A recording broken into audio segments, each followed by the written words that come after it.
ଯମୁନା କୁଆଡ଼େ ଗଲ ପାଣି ଟିକେ ଆଣିଲ। ହଁ ଯାଉଛି ଯାଉଛି।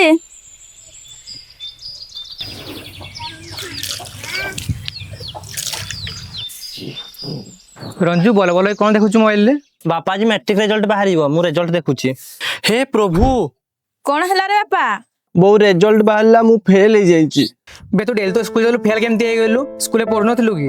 ବାପା ସ୍କୁଲରେ ପାଠ ପଢା ହେଇଥିଲେ ସିନା ପାଠ ପଢିଥାନ୍ତି। ମୋ ସାଙ୍ଗମାନଙ୍କର ବି ରେଜଲ୍ଟ ଖରାପ ହେଇଛି। ସ୍କୁଲରେ ବାପା ମାଷ୍ଟର ମାନେ ମୋବାଇଲ ଦେଖିବାରେ ବ୍ୟସ୍ତ, ଆଉ ଗପ ମାରିବାରେ ବ୍ୟସ୍ତ, ପାଠ ପଢଉନାହାନ୍ତି। ତାକୁ ଗାଳି କରନି, ଭୁଲ ତ ମାଷ୍ଟର ମାନଙ୍କର। ପାଠ ପଢେଇଥିଲେ ସିନା ସେ ପାସ୍ କରିଥାନ୍ତା। ବାପା ଏମିତି କି ମାଷ୍ଟର ମାନେ ସ୍କୁଲକୁ ମନ ଇଚ୍ଛା ଆସୁଛନ୍ତି। ବାପା ମନେ ପକାଅ, ମୁଁ ତୁମକୁ ଥରେ କହୁଥିଲି ଯେ ମୋତେ ପ୍ରାଇଭେଟ ସ୍କୁଲରେ ପାଠ ପଢାଅ, ସରକାରୀ ସ୍କୁଲରେ ପାଠ ପଢା ହଉନି। ତମେ ମୋ କଥା ଶୁଣିଲନି। ଏବେ ଦେଖ ତମ ପାଇଁ ମୋ ଭବିଷ୍ୟତ ଆଜି ବର୍ବାଦ ହେଇଗଲା। ଚୁପ୍ କର, ବହୁତ ବଡ ବଡ କଥା କହୁଛୁ। ବଡ ସ୍କୁଲରେ ପାଠ ପଢିବା ପାଇଁ ପଇସା ଆମେ କୋଉଠୁ ପାଇବା? ତମେ ତାକୁ କିଛି କୁହନି, ସେ ଠିକ କହୁଛି। ଭୁଲ ମୋର, ତାକୁ ସରକାରୀ ସ୍କୁଲରେ ପାଠ ପଢେଇ ମୁଁ ତା ଜୀବନ ନଷ୍ଟ କରିଦେଲି। ନାଇଁ, ସରକାର ଯଦି ପାଠ ପଢା ପ୍ରତି ଧ୍ୟାନ ଦେଇଥାନ୍ତେ ତାହେଲେ ପିଲାମାନଙ୍କ ଜୀବନ ନଷ୍ଟ ହୋଇନଥାନ୍ତା। ତମେ ନିଜକୁ ନିଜେ ଦୋଷ ଦିଅନି। ବାପା ମୁଁ ଏ ଗାଁରେ ରହିବାକୁ କିଛି ଲାଭ ନାହିଁ। ମୁଁ ଗାଁରୁ ବାହାରକୁ ପଳେଇବି କାମ କରିବା ପାଇଁ। ତୁ କଣ ସତରେ ଛାଡିକି ଆମକୁ ପଳେଇବୁ ବିଦେଶ କାମ କରିବା ପାଇଁ? ହଁ ମା, ଏଠି ରହି କିଛି ଲାଭ ନାହିଁ, ମୁଁ ପଳାଇବି। ବାପା ଗୋଟେ କଥା କହିବି, ସରକାରକୁ କି ଆମ ଦୁଃଖ ଦେଖାଯାଉନି?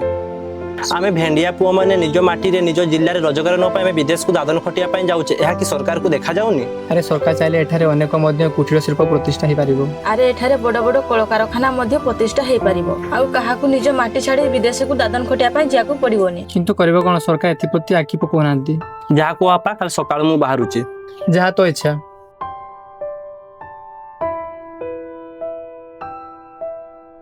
ଆସୁଛି ଜେଜେମା। ଏ ଚଗଲା ଯାନି ରେ, তোকে দেখি রহি পারবিনি। ନାନୀ ମୋତେ ଯାଇତେ ପଡିବ।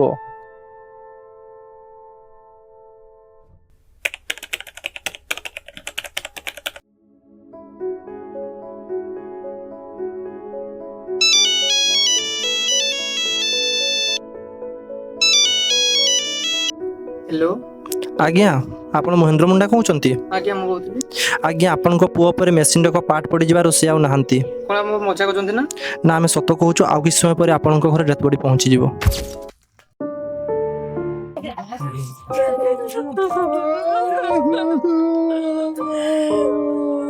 ତୁ ଆଉ କାନ୍ଦେନି ରେ ବାବୁ। ମୋ ପୁଅ ଦିନେ ଦାଦନ ଖଟିବାକୁ ଯାଉଥିଲା, ତାର ବି ଏ ଅବସ୍ଥା ହେଇଥିଲା। ଏ ସମସ୍ୟା ତୋର ନୁହେଁ ରେ, ଏ ସାରା ମୟୂରଭଞ୍ଜର ସାରା। ଏ ସମସ୍ୟା କେବଳ ଆମର ନୁହେଁ, ଏ ସମସ୍ୟା ଆମ ସମସ୍ତ ମୟୂରଭଞ୍ଜବାସୀଙ୍କର।